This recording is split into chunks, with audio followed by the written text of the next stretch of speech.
মেরিল প্রথম আলো তারকা জরিপ পুরস্কার। শুরুতেই সেরা নবাগত অভিনয় শিল্পী এই পুরস্কারটি দেওয়ার জন্য মঞ্চে আমন্ত্রণ জানাচ্ছি 60-এর দশক থেকে অদ্যাবধি বাংলাদেশের সঙ্গীত জগতে পরিচিত নাম সঙ্গীত ব্যক্তিত্ব মোহাম্মদ খুরশেদ আলমকে।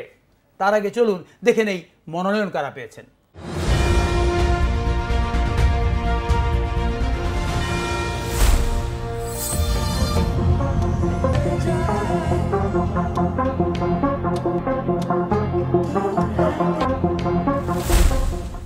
তুই আমার ফিলিংসটা বুঝবি না। কিছু প্রেম হয় কাউকে দেখে,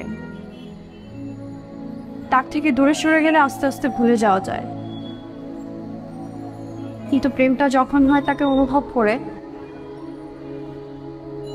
সেটা কখনো ভোলা যায় না। না যেটা জিনিস সহজ কেমনে তুই বললে তুমি বুঝবা।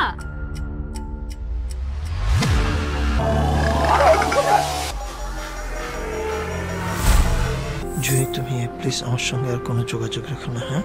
আমি যদি নিজে থেকে কখনো তোমার সাথে কমিউনিকেট করে থাকি, আই এম সরি। তো বাপ তোর জন্য কি কি করছো তো মনে থাকবে তো? সেরা নবাগত অভিনয় শিল্পী নাজনীন নাহার নিহা, লাভ সেমিস্টার। ধন্যবাদ প্রথম আলোকে, ধন্যবাদ আমার ডিরেক্টর প্রবীর দাকে এবং লাভ সেমিস্টারের ফুল টিমকে। অনেক ধন্যবাদ।